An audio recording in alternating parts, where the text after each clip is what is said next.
Hello and welcome to our webinar, Meet Your Favorite Radical Indie Publishers. I'm Brianna Shimrosky, Marketing Associate at Booklist. Before we begin, I'd like to go over some technical details. The audience is in listen-only mode, but we welcome any questions you may have. On the bottom of your screen is a toolbar with a section for Q&A. If you have a question or need technical assistance, simply click Q&A and type your message into the box that appears. We will do our best to respond to all tech-related questions, and we'll pass along all other questions to today's panelists so they can follow up with you after the webinar. Also, Booklist offers closed captioning on all webinars. To enable or disable captions on your screen, please look for and click the live transcript icon on the toolbar mentioned above. From there, you can select Show or Hide Subtitles from the menu that appears. If you choose to enable subtitles, you can adjust the size of the captions at any time by selecting Subtitle Settings. Last but not least, links to today's slide presentation and title list were included in the reminder email you received from Zoom 1 hour ago. To download them, please open that email, scroll to the bottom, and click on the links located there. You can also download the slides and title list by copying the URLs on this screen into your web browser. Today, we have the pleasure of hearing from Kristen Siafi, Publicity and Marketing at AK Press, Emily Powers, Marketing Manager at Beacon Press, Rory Fanning, Library Outreach Coordinator at Haymarket Books, Brian Ulecki, Associate Publisher of the New Press, Claire Kelly, Director of Library and Academic Marketing at Seven Stories Press, and Anne Rumberger, Marketing Director at Verso Books.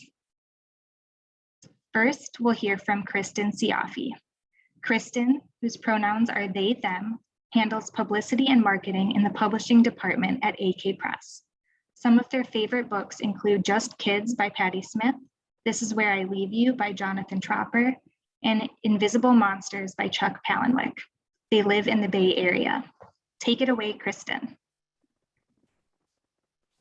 Thanks so much, Brianna. Hi all, thank you so much for having me. I'm very stoked to be here.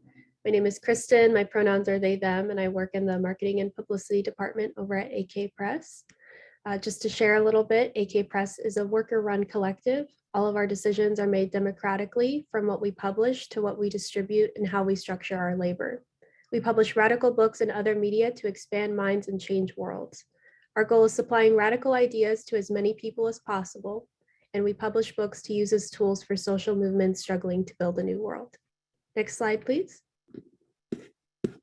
You may know us from the Emergent Strategy series, Adrienne Marie Brown's Pleasure Activism, We Move Together, Captive Genders, As Black as Resistance, and many more. Next slide, please.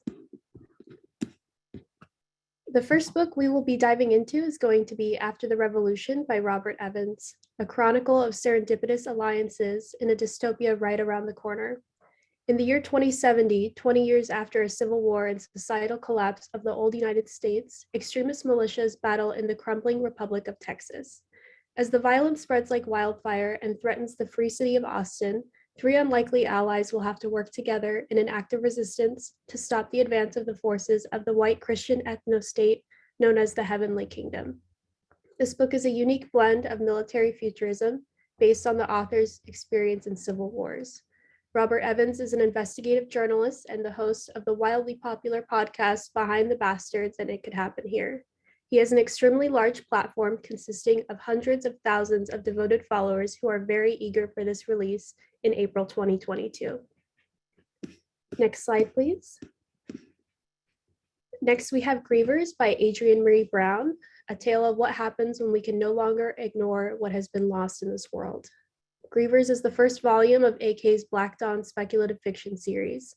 This series seeks to honor and follow the great Octavia E. Butler's legacy to explore themes that do not reinforce dependency on oppressive forces and will generally express the values of anti-racism, feminism, anti-colonialism, and anti-capitalism. Grievers is Adrienne's debut novella, where a city is so plagued by grief that it can no longer function. Dune's mother is patient zero of a mysterious illness that stops people dead in their tracks mid-sentence, mid-action, mid-life, casting them into a non-responsive state from which no one recovers. Dune must navigate poverty and the loss of her mother as Detroit's hospitals, morgues, and graveyards begin to overflow. As the quarantined city slowly empties of life, she investigates what has caused the plague and what might end it. In anguish, she follows the footsteps of her late researcher father, who has a physical model of Detroit's history and losses set up in their basement. She dusts the model off and begins tracking the sick and dying, discovering patterns, finding comrades in curiosity, conspiracies for the fertile ground of the city, and the unexpected magic that emerges when the grief is cleared. Released earlier this month on September 7th, Grievers has received a starred review from Publishers Weekly and is critically acclaimed among lovers of speculative fiction, science fiction, and horror. Adrian is as on time as ever with the story, and we can't wait for more. Next slide, please. Following up, we have A Country of Ghosts by Margaret Killjoy, the trans femme author of The Lamb Will Slaughter the Lion and The Barrel Will Send What May. She has built a name for herself as a writer of horror, science fiction, and fantasy. A Country of Ghosts is the second volume in the Black Dawn series, where the stories center queerness, Blackness, anti-fascism, and celebrate voices previously disenfranchised, all who are essential in establishing a society in which no one is oppressed or exploited. This book will be released on November 23rd and tells the story of Demos Haraki, a Barolian journalist and cynical patriot whose muckraking days are behind him. But when his newspaper ships him to the front, he's embedded in the Imperial Army, and the reality of colonial expansion is laid bare before him. His adventures take him from villages and homesteads to the great refugee city of Hranopol, built of glass, steel, and stone, all while a war wages around him. The empire fights for coal and iron, but the anarchists of Haran fight for their way of life. This is a novel of utopia besieged that challenges every premise of contemporary society. Next slide, please. Next, we have The Nation on No Map, Black Anarchism and Abolition by William C. Anderson. The Nation on No Map examines state power, abolition, and ideological tensions within the struggle for Black liberation, while centering politics of Black autonomy and self-determination. As a viable alternative amidst worsening social conditions, he calls for the urgent prioritization of community-based growth, arguing that in order to overcome oppression, people must build capacity beyond the state. Anderson's text examines reformism, orthodoxy, and the idea of the nation-state itself as problems that must be transcended and key sites for a liberatory re-envisioning of struggle. This features a beautiful foreword by Sadia Hartman, as well as an incredible afterword by Lorenzo Camboa Urban. We also plan on doing a promotion with No Names Book Club shortly around the time of publication at the end of November. Next slide, please. Then we have Lessons in Liberation, an Abolitionist Toolkit for Educators, just released on September 28th. Edited by the Education for Liberation Network and Critical Resistance Editorial Collective, this features contributors including Black Organizing Project, Chicago Women's Health Center, Miriam Kaba and Project Nia, Bettina L. Love, the Milpa Collective, artists from the Just Seeds Collective, and so many more. This book offers entry points to build critical, unintentional bridges between educational practice and the growing movement for abolition. It is designed for educators, parents, young people, organizers, and anyone interested in shining light on innovative abolitionist projects, particularly in pre-K through 12 learning contexts. This is the result of patient and urgent work in more than 5 years in the making, born from sustained organizing, rooted in Black and women of color feminisms, disability justice, and other movements, a political vision for a future ripe with alternatives to imprisonment and punishment. Next slide, please. Next, we have the Creative Interventions Toolkit, a practical guide to stop interpersonal violence, which will be released on December 7th. Creative Interventions was founded in 2004 to share common visions, gather existing tools, and begin to construct what would develop into the Creative Interventions Toolkit, a collection of community-based solutions and interventions to interpersonal violence, a process also known as community accountability or transformative justice. This text was first made available online and will now be available for the first time in print. It is written for survivors, people who have caused harm, and friends or family who want to help without turning to police or state services. It contains lots of tools for safety, accountability, and coordination, where readers will gain knowledge and specific strategies to break isolation and create solutions that can be adapted to many different situations and communities. It is acclaimed and revered by familiar faces and names of the transformative justice movement, including but not limited to Mariam Kaba, Ejeris Dixon, Dean Spade, and many more. Next slide, please. Last but not least, we have the Creative Interventions Workbook, Practical Tools to Stop Interpersonal Violence. This is the companion text to the toolkit and will be released in June 7th, 2022. This is a workbook of all new material to help solidify and deepen the lessons of the toolkit and make it easier for both to become part of the curricula of schools and nonprofit organizations. This will provide grounded hands-on lessons to help readers confront and end interpersonal violence of all sorts: sexual, domestic, family, and more. That's it for me. Thank you all so much for your time, for listening, and for being here.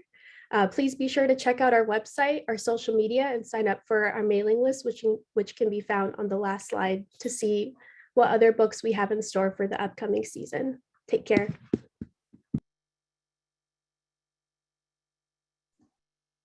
Thank you so much, Kristen. We'll now hear from Emily Powers. Emily is currently the marketing manager at Beacon Press and works on academic and library marketing, among many other things. She previously worked at Cornell University Press and is a graduate of Lemoyne College. The last book she loved was Conversations with Friends by Sally Rooney, and you can follow her on Twitter at Emily K. Powers. Welcome, Emily. The floor is yours. Hi, everyone. I'm also very excited to be here and tell you a little bit about some of our books. So I work at Beacon, and so we're an independent nonprofit progressive publisher founded in 1854. So we published a lot of groundbreaking classics like James Baldwin, Notes of a Native Son, to Cornell West's Race Matters.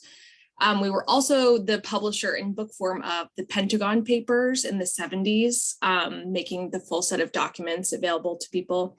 But more recently, you might know us from some of these titles, particularly White Fragility and books in our Revisioning History series, which is a series of accessibly written books by well-known authors that reconstruct US history from diverse perspectives. So we publish mostly nonfiction on race, history, sociology, gender studies, but we do a little bit of fiction and poetry as well. So next slide, please.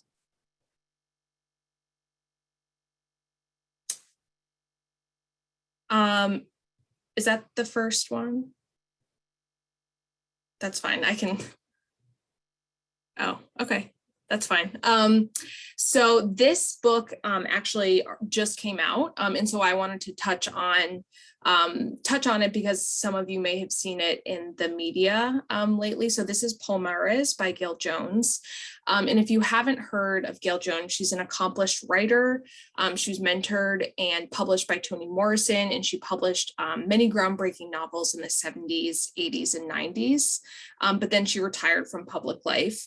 So this is her first newly published work in over 20 years. And Gail Jones, her work is having a major moment right now. There was just a major profile of her in the New York Times Magazine this month. And this novel is set in 17th century colonial Brazil. It's gotten starred reviews from many publications, and it's been on all of these places' best of fall or most anticipated books in the fall. So people are really loving it.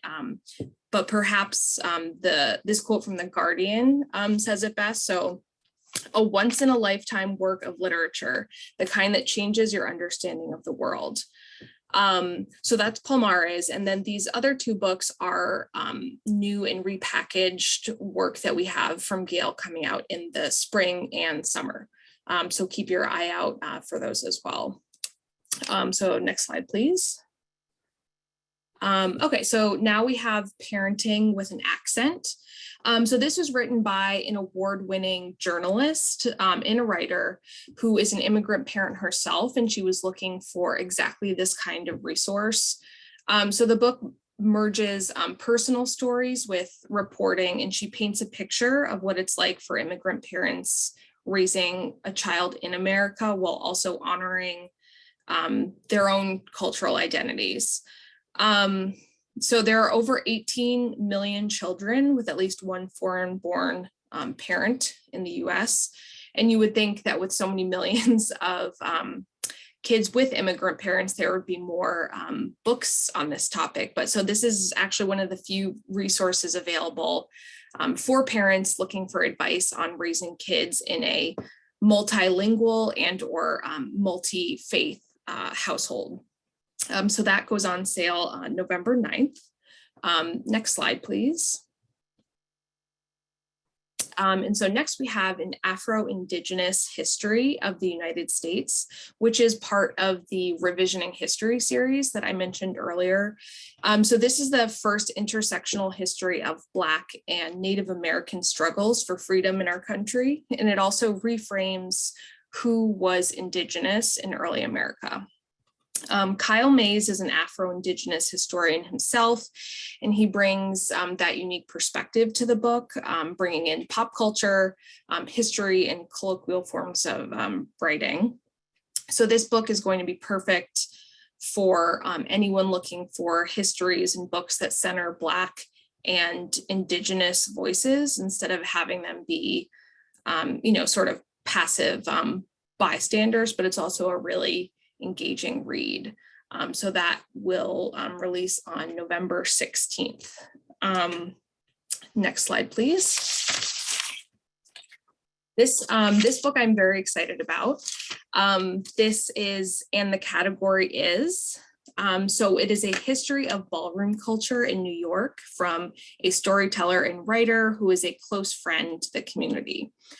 So ballroom is not a single song or catchphrase or TV show or an individual person.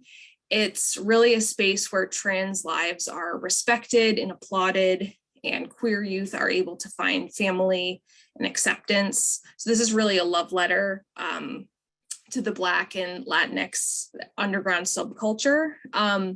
So it features a lot of interviews with sort of big names, and Tucker gives us a look into the history and the contemporary feeling of ballroom culture, and also shows how it has been appropriated for mainstream audiences. So this is going to appeal to anybody that likes the shows Pose or Legendary, and it gives a really personal look at the world of Vogue, houses, and balls. So that will go on sale December 7th.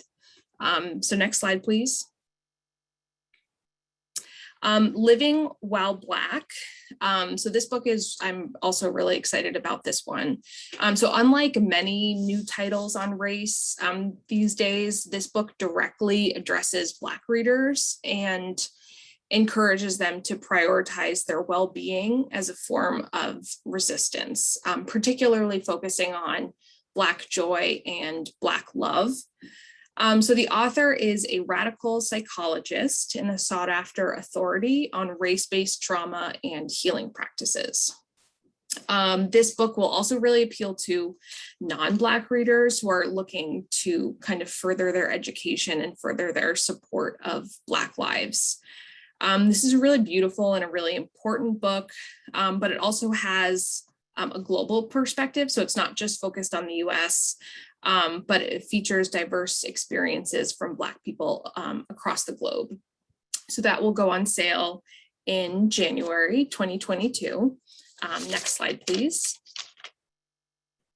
And then we have Poor Richard's Women.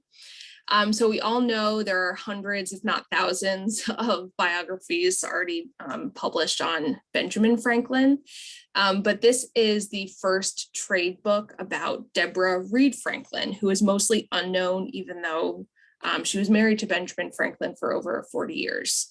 So this book is a portrait of her and the other women in Franklin's life, and it really pierces the myth of Benjamin Franklin being a completely self-made man by detailing kind of the essential contributions that all the women in his life made. It uses primary sources and original letters, and it reveals a more complete and true version of both Benjamin Franklin and the women in his life. So that will be on sale for Valentine's Day 2022. So next slide, please. And then I just wanted to touch on a couple of the books that we have a little bit further out. So We Need to Build is by Ibu Patel, who is the former faith advisor to President Obama. And this is an inspirational guide for those who want to build a more diverse and just democracy. That's coming out in March. We have Mother Coin, which tells the story of immigrant nannies working in the US, and it's a cultural exploration of the consequences of undervaluing people who do the women's work of childcare and housekeeping. And then Asian American Histories, which is also in our Revisioning History series. It's a nearly 200-year history of Asian migration, labor, community formation in the US. So those are a couple of other books that I'm excited about. Next slide, please. So all of these books have galleys right now available on Edelweiss for you to check out. And feel free to email me there if you have any questions about anything. Yeah, so thanks everyone for your time. Thank you so much, Emily. Next up is Rory Fanning. Rory is the Library Outreach Coordinator for Haymarket Books. He walked across the United States for the Pat Tillman Foundation in 2008 to 2009, following 2 deployments to Afghanistan with the 2nd Army Ranger Battalion. He is the author of Worth Fighting For, an Army Ranger's Journey Out of the Military and Across America, and co-author with Craig Hodges of Long Shot, The Triumphs and Struggles of an NBA Freedom Fighter. He regularly speaks at high schools and universities about his walk across the US and his experiences as a war resistor. Thank you for joining us, Rory. Thank you for having me, Brianna. Hi, everyone. It is great to be with you today. My name is Rory Fanning, and I work for Haymarket Books. Haymarket's mission is to publish books that contribute to struggles for social and economic justice. We strive to make our books a vibrant and organic part of social movements and the education and development of a critical, engaged international left. Our authors include Noam Chomsky, Arundhati Roy, Rebecca Solnit, Angela Davis, Howard Zinn, Keeanga-Yamahtta Taylor, Winona LaDuke, and Naomi Klein. The first book I'm going to talk about is Angela Davis, an autobiography. Our lead title for the fall is one of the most exciting books we've ever had the privilege of publishing. We're working with the legendary Angela Davis to reissue her 1974 autobiography in a beautiful hardcover edition with a substantial new introduction written by her. The book will also be available for the first time as an ebook and an audiobook. First published and edited by Toni Morrison in 1974, an autobiography is a powerful and commanding account of Davis's early years and struggle. We've already been hearing from dozens of booksellers and librarians about how excited they are about this title. As Ava DuVernay wrote in a profile for Vanity Fair in August 2020, Angela Davis has spent more than 50 years working for social justice. This summer, society started to catch up with her. We're so excited that we can help a new generation discover this riveting account of the early years of her life. We have a 50,000 initial print run scheduled. We have cover copy reviews from The Guardian, Obe Magazine, and New York Times, and a blurb from Ibram X. Kendi. The Sunday edition of the New York Times is considering an excerpt and a review. All right, the next slide, please. It feels like we spent the last many years preparing ourselves for Watch My Smoke, Eric Dickerson's autobiography. Starting with John Carlos and working our way up through Michael Bennett and Craig Hodges, I think Haymarket is extremely well positioned to publish the biography of one of the greatest NFL players of all time. Eric Dickerson, with his iconic rec specs and neck brace, is known for his speed and grace and all the records he broke on the field. He was the youngest running back to 10,000 yards. He holds the Los Angeles Rams single-season rushing record. He's in all the top 50 greatest NFL player lists, and he's in the Hall of Fame. Dickerson tells the story of the racism he dealt with growing up in small town Texas, the controversy that surrounded him taking money from college recruiters, which was a huge scandal at the time. As Eric says in the book, whatever they paid me, it wasn't enough. The book is co-written by Greg Hanlon, who works for People magazine. Greg has been published in the prestigious Greatest American Sports Writing Book, and he has helped turn Watch My Smoke into a total page turner.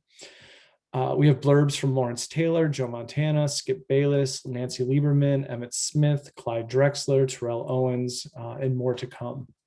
The book will publish the week of Super Bowl 56, which coincidentally is in Los Angeles.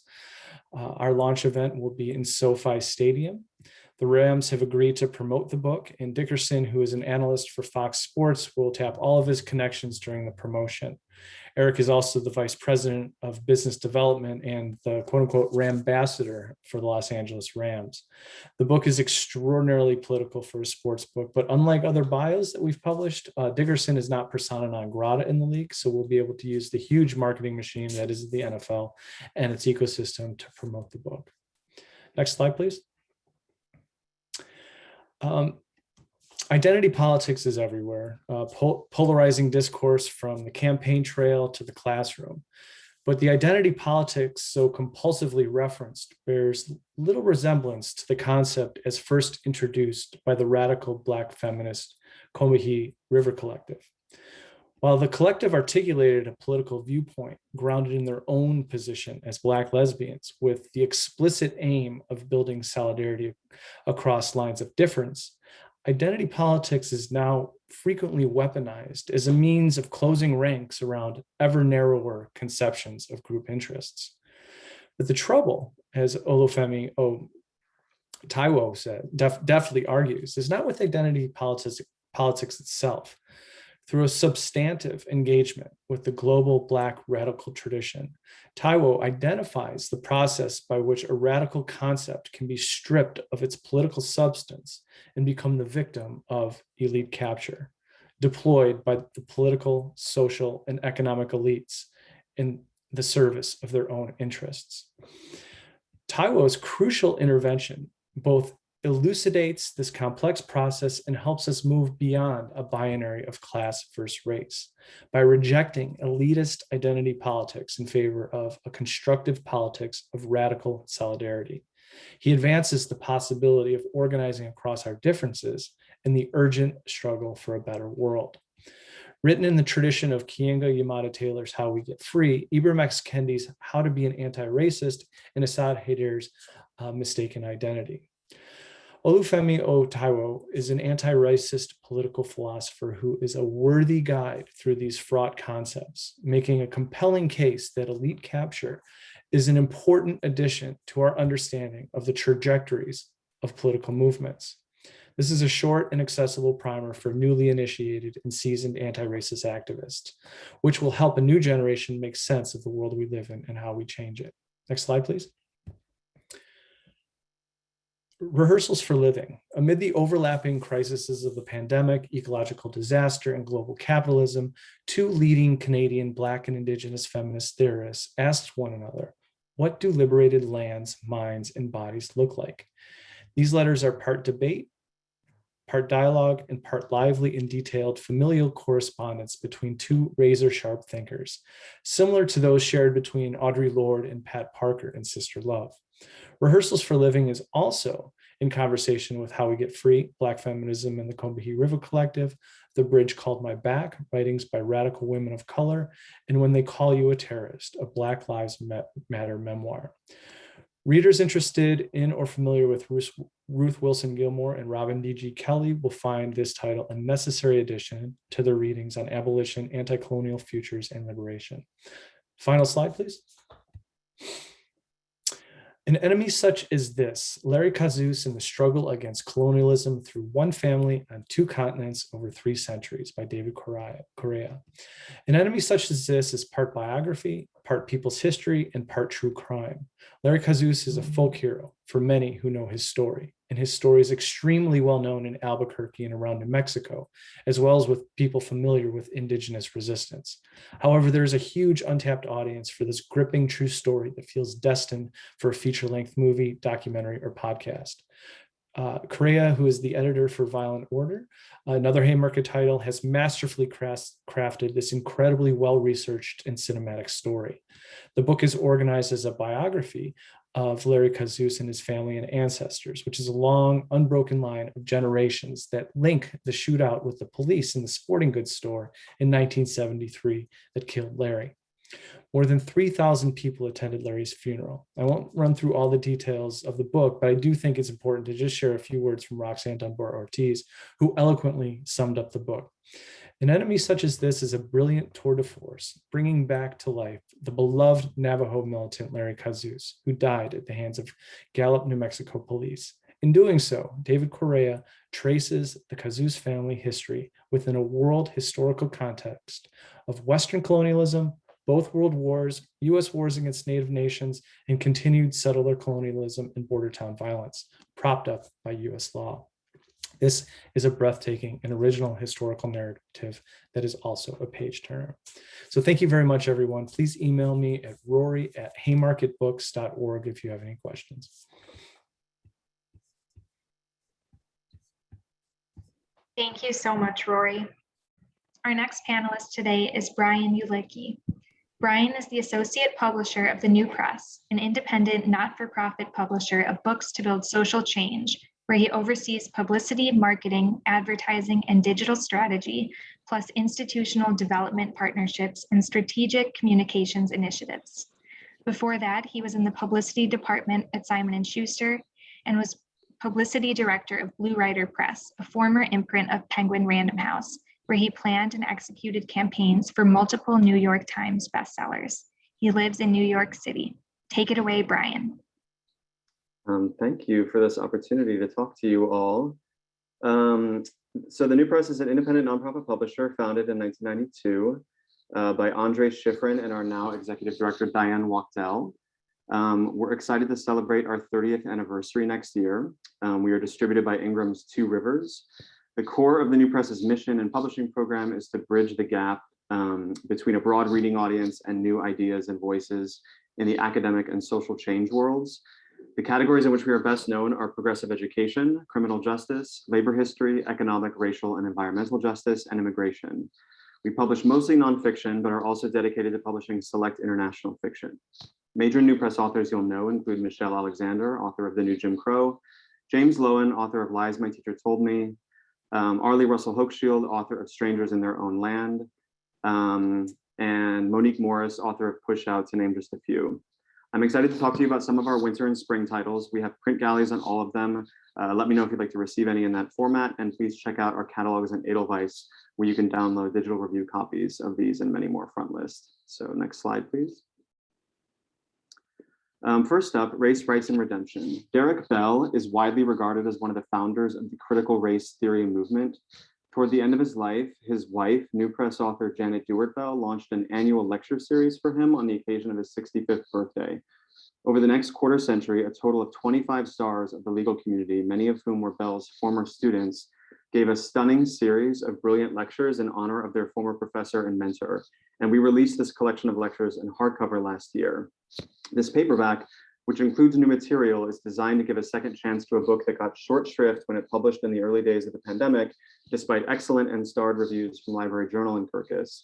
Since then, in an unexpected development, the country has erupted in a debate about critical race theory, and Derek Bell's name is being invoked in many of the articles and conversations about it. Indeed, we can hardly keep up with the demand for our original critical race theory anthology from 1996, which was considered a foundational book squarely for academics for decades, and which you should consider adding to your collection now if it's not already there. This new book, which consists of transcribed lectures that read like penetrating essays, is much more accessible to a general audience and as a teaching tool for students. It'll be out in November. Next slide, please. Prosecution of an Insurrection, the complete trial transcript of the second impeachment of Donald Trump.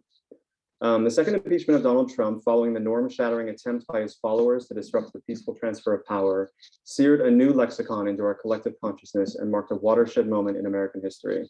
The case, presented to the Senate by impeachment managers from the House, marked a bravura performance by members of Congress who were themselves the targets of the rioters incited by the president only days earlier, including the full text of the arguments made over 4 days by the 9 House representatives led by Representative Jamie Raskin, and also the full text of Trump's defense, as well as charts and graphs entered as evidence and stills from the videos presented. Prosecution of an insurrection, like the Mueller report, preserves for posterity an episode that ranks with the McCarthy hearings, Watergate, and the Iran-Contra investigation for its importance in American political history. We'll release it right into the anniversary of the January 6th siege of the Capitol, and it will be the most authoritative document of those dark days for our democracy. Next slide, please. Allow me to retort. This is an easily digestible argument about what rights we have, what rights conservatives are trying to take away from us, and how to stop them. Elie Mystal, the Nation magazine's justice correspondent and a frequent cable TV commentator with hundreds of thousands of Twitter followers, explains how to protect the rights of women and people of color. He explains the legal way to stop everything from police brutality to political gerrymandering. He strips out all of the fancy jargon conservatives like to hide behind and lays bare the truth of their project to keep America forever tethered to its slaver past. Mystal brings his trademark humor, expertise, and ferocious wit to not only explain concepts like substantive due process and the right for the LGBT community to buy a wedding cake, but to arm readers with the knowledge to defend themselves against conservatives who want everybody to live under the yoke of 18th century white men. The same tactics Mystal uses to defend the concept of a fair and equal society on MSNBC or CNN are in this book for anybody who wants to deploy them on their own social media or at home with their families during the holidays. You don't need to be a legal scholar to understand your own rights. You just need to read Allow Me to Retort. It's out in January. Next slide. So with bookseller favorites like Patrick Chamoiseau's Slave Old Man and Alain Mabenku's Black Moses, the new press is dedicated to publishing fiction in translation. This winter, we will release Mikołaj Grinberg's story collection, I'd Like to Say Sorry, but there's no one to say sorry to, an exquisitely original collection of darkly funny stories that explore the panorama of Jewish experience in contemporary Poland. Grinberg is a psychologist and photographer who has been collecting and publishing oral histories of Polish Jews. In his first work of fiction, a book that has been widely praised by critics and was shortlisted for Poland's top literary prize, Grinberg recrafts those histories into little jewels, fictionalized short stories with the ring of truth.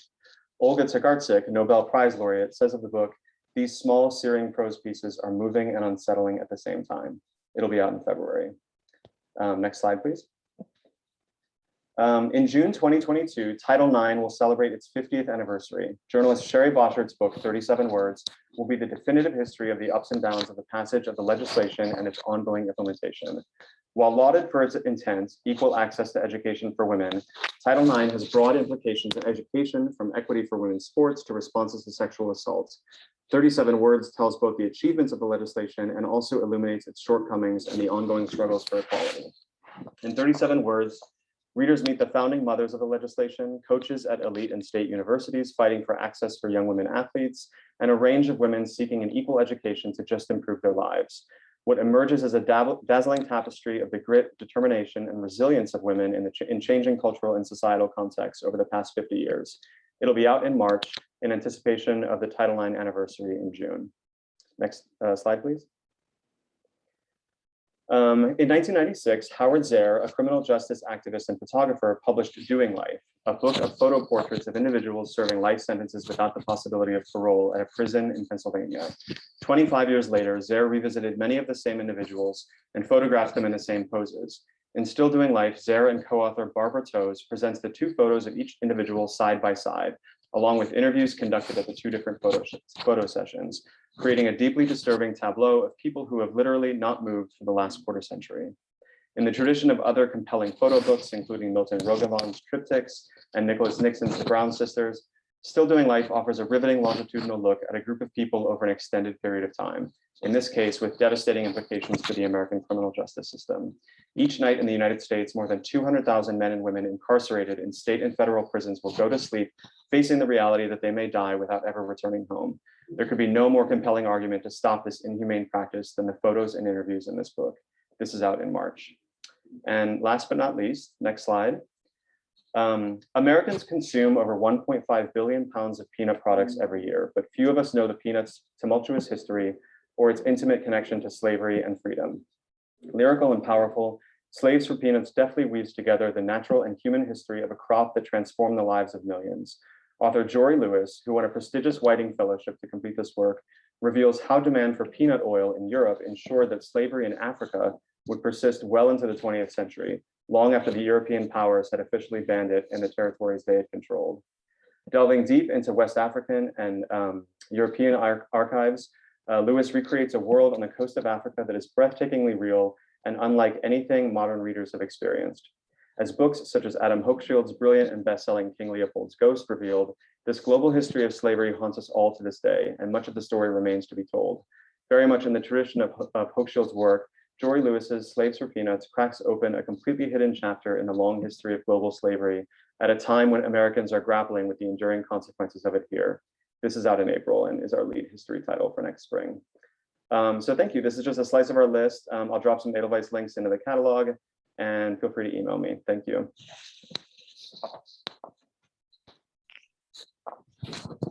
Thank you, Brian.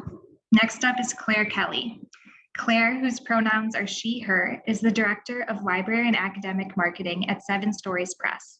She is also working towards her MLIS degree at San Jose University, gearing up for a library district campaign with the Boulder Library Champions and doing a research project about the Red Squad Collection Archive at the Chicago History Museum. Find her on Instagram at Library Sparkle. Thanks for joining us today, Claire. Hi, everyone. I'm coming to you from Boulder, Colorado, and I'm so excited to be with all of you today. 7 Stories Press was founded in 1995 by Dan Simon, our publisher, and was named for the 7 authors who joined him when the press started, including Octavia Butler, Annie Ernaux, Project Censored, Charlie Rosen, and the estate of Nelson Ogren. Since then, 7 Stories Press has continued to publish what we call works of the radical imagination, nonfiction, history, political philosophy, pathways to activism, fiction and translation, poetry collections, writing guides, and graphic novels by established writers and new voices. And as you can see here, this slide includes some of our best-selling titles, including Are Prisons Obsolete by Angela Davis and A is for Activists, the board book, which brings me to our children's book imprint, Triangle Square Books for Young Readers, which launched in 2012. So this list includes best-selling board books, following A is for Activists, Counting on Community, and Together, which is just coming out next month, which you can see on this slide, and picture books, The Lizard by Jose Saramago, Grandpa Stops a War, a biography of Paul Robeson, Where Did They Go by Julia Alvarez, a librarian storytime favorite, and award-winning middle grade fiction and histories. The cover with the red is a preview of a new series we're going to be launching next spring, Stories of Resistance, and it's going to be called They Said No. So that'll launch next year. And Triangle Square also publishes cutting edge books for young adults. And you'll see 2 here, Out of Salem, which is a debut novel about a genderqueer zombie teenager that was longlisted for the National Book Award for Young People's Literature. And I just also want to call out Tim Lockett's books for YA readers. Tell It True, there at the bottom, just came out this week and was reviewed in the New York Times Book Review and got a starred Kirkus review. So if you're into YA, check out our list. And I also want to highlight our For Young People series, which includes best-selling titles like A Young People's History of the United States and A Different Mirror for Young People. Freedom Summer for Young People came out last year in both paperback and hardcover and was an ALA Booklist editor's pick. And our goal in this series is to make accessible versions of books about important moments in history, and that includes Power to the People, a guide to fighting for our rights as citizens and consumers, which is coming out this fall. And it explains the history of civil actions for safer products, including why we all wear seatbelts, thanks to Ralph Nader, for example. And it's an empowering book about how young citizens can stand up to corporations. So now I want to shift to some highlights from our fall 2021 and spring 22 lists. And first up, I want to tell you about that we have launched a partnership with Ocean Press, the Australian publisher of Latin American politics and culture. And as part of that partnership, 7 Stories will be publishing the complete works of Che Guevara in newly redesigned editions in both English and Spanish simultaneously. So you can see these beautiful covers here to the right. This includes Motorcycle Diaries, which is the one with the green cover, And our edition features a new introduction by Walter Salles, the director of the acclaimed film based on the book. So that's already out now. The rest of those colorful covers will come out this fall and next spring. And then on the left, our big title this fall is a collection of letters by Che, 80% of which have never appeared in English. And they're really personal, earnest, and revealing letters to friends and family, including one to Fidel Castro, which is where this great title comes from, I Embrace You with All My Revolutionary Fervor. And the book includes an introduction by Che's daughter, Alida Guevara. Next up, I just want to show how beautiful these hardcover editions of Octavia Butler's books are. Parable of the Sower and Parable of the Talents are already available on the left. And her vampire novel, Fledgling, it will be out in a new edition this fall, which was originally intended to be the third in the series. So they form sort of a trilogy here with the cover design. And finally, our lead title coming next spring is the first and only memoir about the Chinese re-education camps by a Uyghur woman. And the author's name is Gulbahar Hatawaji, and she was an executive in the Chinese oil industry before leaving for France in 2006, where she was a political refugee with her husband and children. In 2017, she was summoned to China for an administrative issue, but when she was there, she was arrested and spent more than 2 years in a re-education camp where she was subjected to interrogations, torture, hunger, police violence, brainwashing. And thanks to the efforts of her family and the French Foreign Ministry, she was freed and able to return to France where she currently resides. So this is a really harrowing and powerful story. And on our nonfiction list, I think library patrons who love true crime and art heist stories like myself will be really into this next book, Art and Crime. It's about how thieves operate in the international art market, from inside jobs in museums to art taken hostage, art napping, counterfeit rings, and how the Nazis and even present day dictators steal art. With stories from the famous case of the Mona Lisa to the Russian avant-garde and a chapter on Modigliani, the German authors of this book give a really interesting overview of how much art and crime are intertwined today and offer some interesting conclusions about how the art world could support scholarship and experts with regulation of the art market. And on the next slide here, it shows Imelda Marcos, wife of the former Filipino dictator, with her art collection. And on the right, that's a storage room of counterfeits, supposedly work by Russian avant-garde artists. And next up, these 2 volumes on student resistance by Mark Boring cover the history of student activist movements in the 21st century. And together with many examples, these books show how student activism is a global movement that has met with repression for both authoritarian and democratic societies alike. I think what we can take from these books, which Booklist calls authoritative and exhaustive, is that this international student movement is still the world's best safeguard of democracy. And those just came out this week.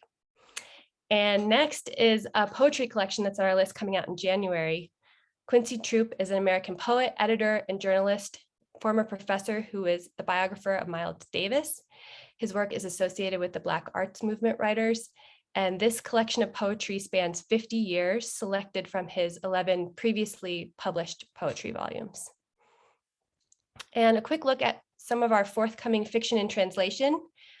M by author Kim Thuy, who was born in Vietnam and lives in Quebec, is coming out next month. And there's a lot of buzz building for this book, which has won many French prizes. So these are interconnected stories that paint a portrait of the Vietnamese diaspora. And Kirkus calls it a brief, moving meditation on the nature of truth, memory, humanity, and violence, a powerful work of art.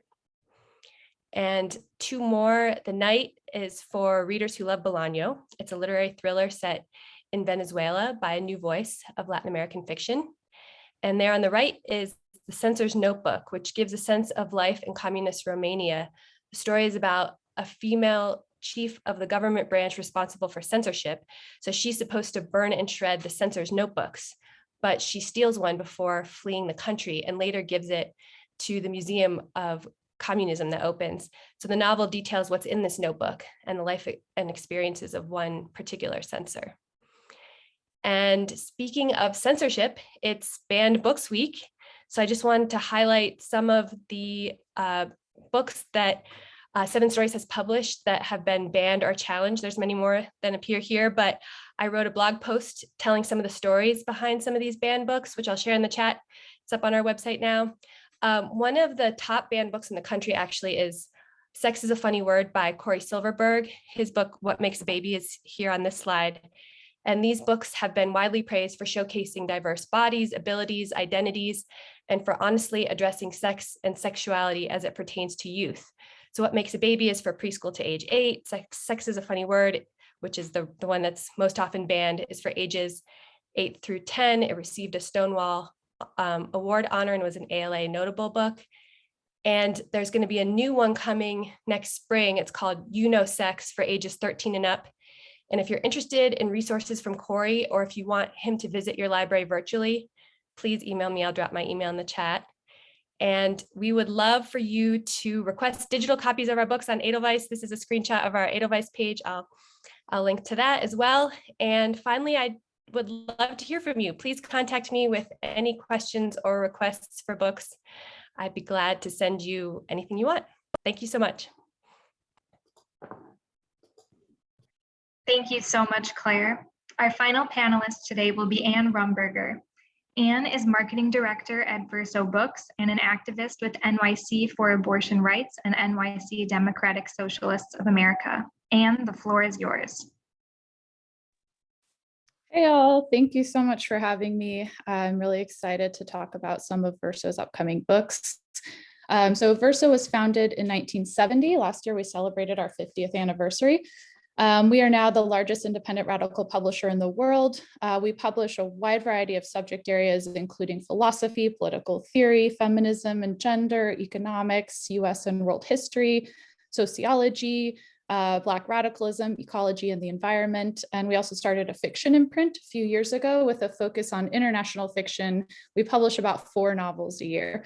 Our authors include Judith Butler, Noam Chomsky, Mike Davis, David Harvey, Edward Said, and more recently, Dean Spade, Alex Vitale, Vivian Gornick, and Legacy Russell. So I'm really excited to share some of our titles coming up in the spring. Starting off is The Trial of Julian Assange by Niles Meltzer. So Julian Assange, the founder of WikiLeaks, is now a household name. He's currently locked up in prison in the UK, and he's being treated as a political prisoner with very little access to his lawyers, with deteriorating health and clear signs of having undergone torture.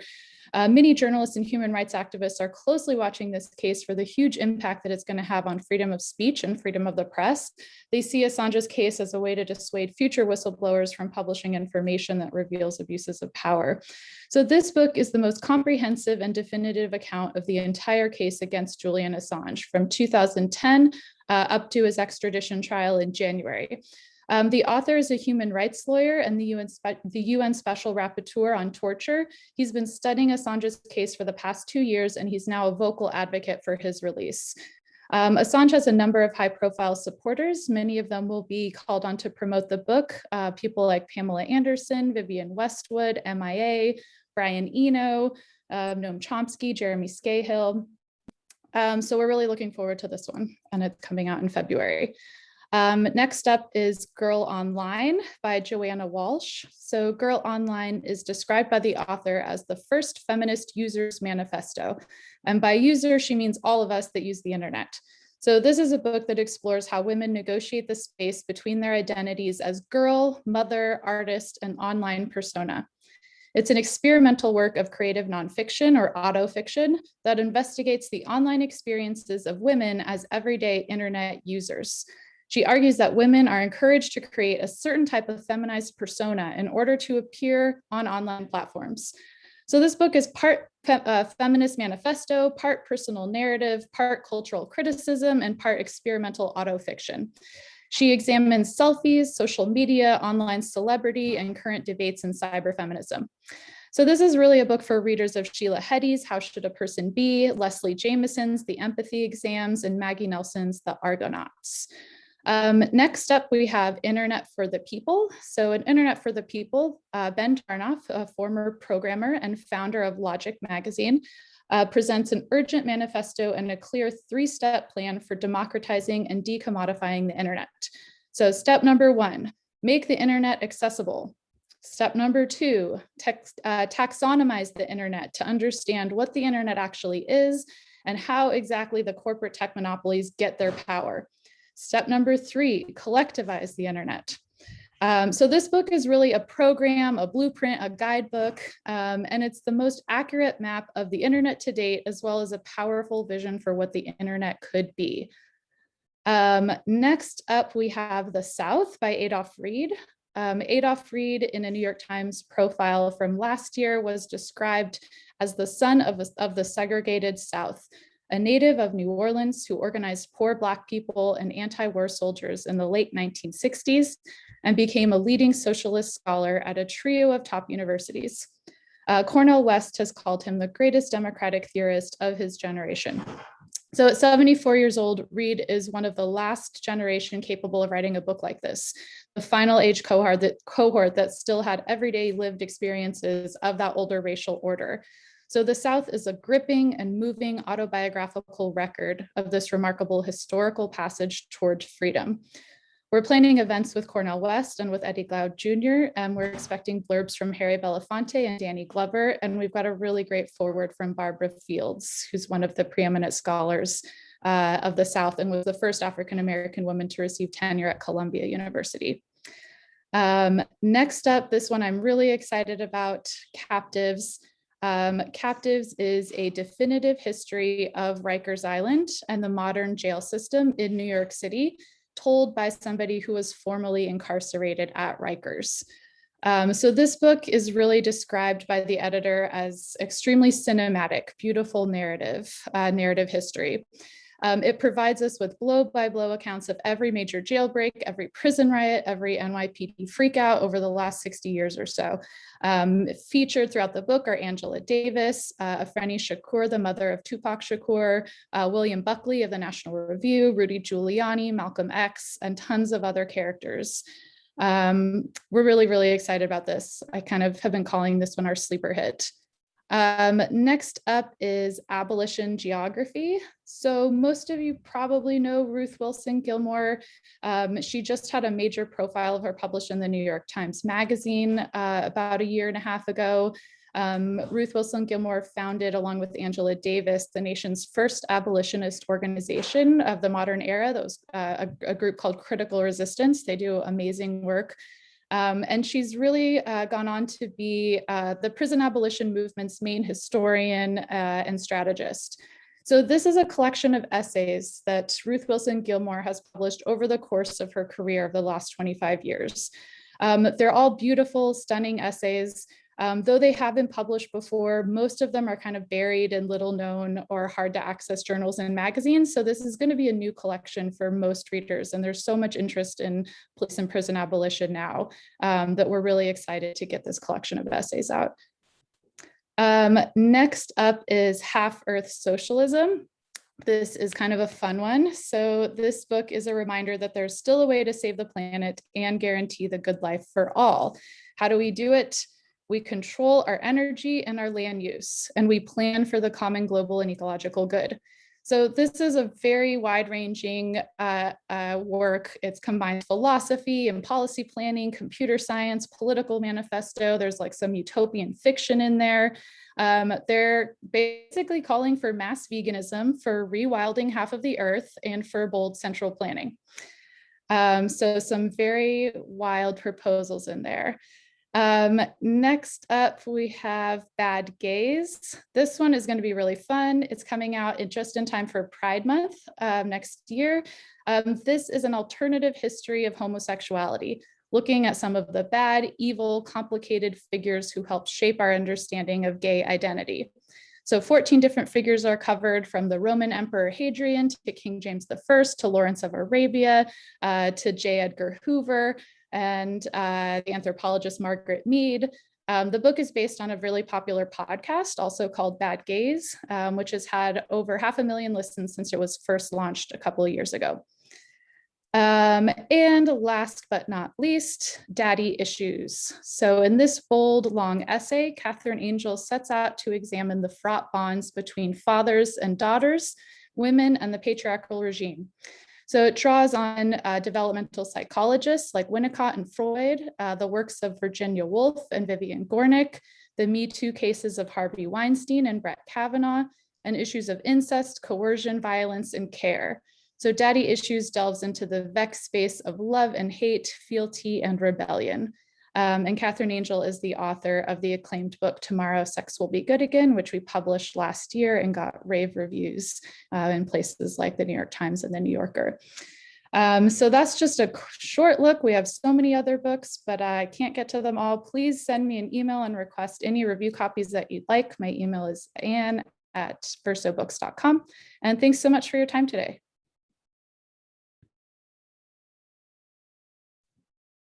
Thank you so much, Anne, and a big thank you to all of today's wonderful panelists. Tomorrow, all attendees will receive an email containing links to today's slide presentation, title list, certificate of completion, and video recording.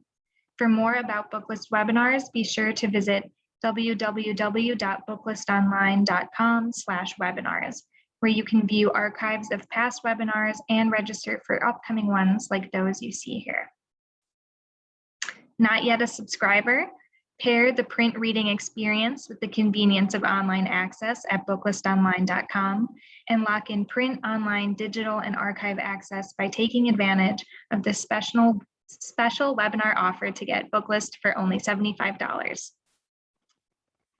Patron-friendly, librarian-approved, and free with a Booklist subscription, Booklist Reader, Booklist's new digital-only magazine highlighting diverse readers' advisory recommendations for all ages, has arrived.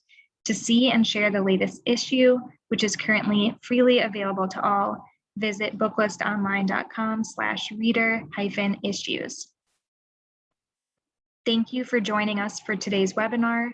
One more huge thank you to our panelists and our sponsors, AK Press, Beacon Press, Haymarket Books, The New Press, 7 Stories Press, and Verso Books. See you next time.